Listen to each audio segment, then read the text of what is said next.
তো বন্ধুরা, আসসালামু আলাইকুম। জিয়া রান্নাঘরে স্বাগত। তো আজ আমি পরোটা খেয়েছেন আপনারা আপনারা এরকম করে রস পরোটা বানিয়ে দেখবেন, কত মজার কত সুস্বাদু হবে। তো আমার রেসিপিটা দেখতে থাকুন আর আমাকে লাইক কমেন্ট সাবস্ক্রাইব করতে ভুলবেন না। হ্যালো বন্ধুরা, আসসালামু আলাইকুম। জিয়া রান্নাঘরে স্বাগত। তো আমি 1 কাপ মতো আটা নিয়ে নিয়েছি, ময়দা নিইনি, এটা আটা। তো আমি পরিমাণ মতো লবণ দিয়ে দেব। আপনারা আপনাদের স্বাদ মতো লবণ দিয়ে দেবেন, যে যেমন আটার পরিমাণ নেবেন। আমি নর্মাল পানি দিয়ে আটাটা ভালো করে মেখে নেব, নরম করে। খুব শক্তও হবে না, খুব নরমও হবে না, আরও পানি লাগবে। ভালো করে আমি ডোটা করে নেব। আপনারা দেখতে থাকুন আমার এই রেসিপিটা। আর আপনাদের যদি আমার এই রেসিপিটা ভালো লাগে, লাইক কমেন্ট সাবস্ক্রাইব করতে ভুলবেন না। আটাটা মাখা হয়ে গেছে, কত সুন্দর নরম হয়েছে। দেখুন আমার ডোটা রেডি হয়ে গেছে। দেখুন আমি তাহলে রুটিটা করে নিই। তো আমি 3টে লেচি কেটে নিয়েছি এই সাইজ করে। এই 3টে লেচি আমি বেলে নেব সুন্দর করে। আপনারা দেখতে থাকুন। ভালো করে পরোটাটা বানিয়ে নিচ্ছি। দেখুন আপনারা।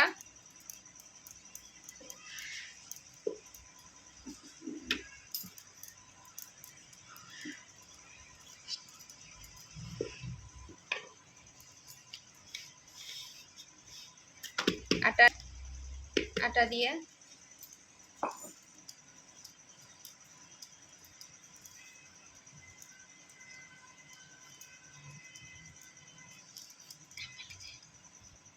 তো আমি 3টে রুটি বেলে নিয়েছি। দেখুন এই যে 3টে। আমি একে একে এর ওপরে তেল বুলিয়ে দেব, সাদা তেল। রান্নার সাদা তেল দিয়েছি আমি, আপনারা যে যেমন তেল ইউজ করতে পারেন। তেল আমার দেওয়া হয়ে গেছে রুটির মধ্যে। 3টেতেই আমি দিয়ে নেব এমন করে। এরপরে আমি আর একটা রুটি চাপিয়ে দেব।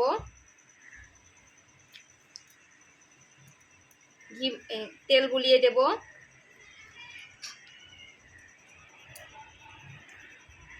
বলানো হয়ে গেছে। আর একটা রুটি দিয়ে দিলাম। ভালো করে তেলটা উপরে মাখিয়ে নিলাম।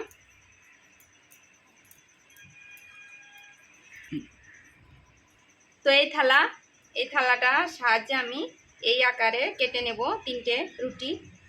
দেখতে থাকুন।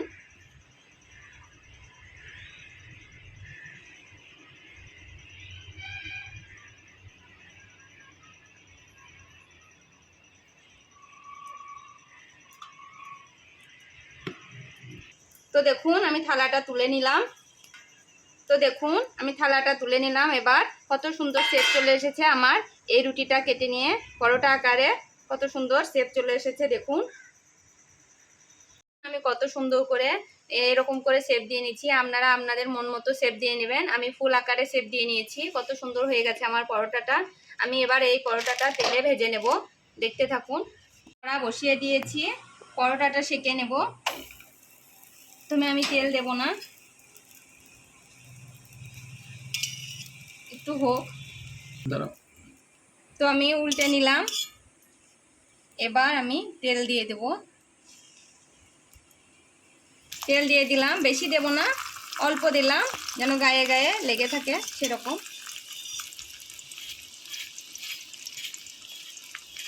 দেখুন আমি সুন্দর করে ভেজে নিয়েছি, লাল লাল করে। পরোটা আমার ভাজা হয়ে গেছে। দেখুন আমি তুলে নেব এই যে একটা থালির মধ্যে। আমি এটা করে নেব, এই রসটা ঢেলে দেব, দিয়ে আমার রস পরোটা রেডি হয়ে যাবে। রসটা করার জন্য 1 চামচ ঘি দিয়ে দিলাম।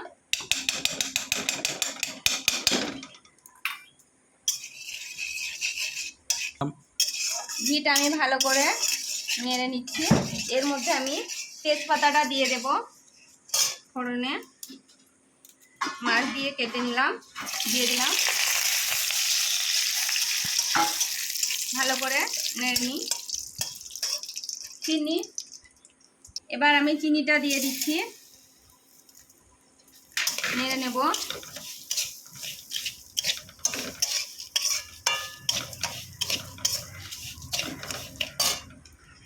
পানি,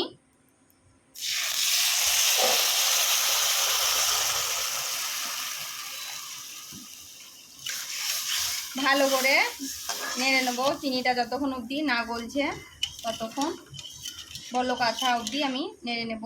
দিয়ে এলাচ মরি গুঁড়ো ছিটিয়ে দিলাম ফ্লেভারের জন্য। রসটা আমার হয়ে গেছে, আমি এবার বন্ধ করে দেব। আমি পরোটার মধ্যে ঢেলে নেব।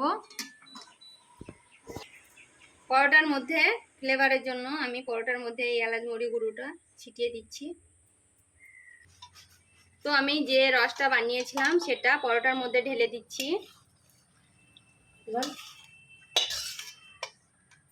তো আমার পরোটার মধ্যে রসটা ঢালা হয়ে গেল। এটা আমি 10 মিনিটের জন্য রেস্টে রেখে দেব, তারপরে আমার দেখাবো। আবার আমি ফিরে আসছি 10 মিনিট পর আমি নিয়ে চলে এলাম রস পরোটা। এটা আমার রেডি হয়ে গেছে, দেখুন কত সুন্দর হয়েছে আমার পরোটাটা।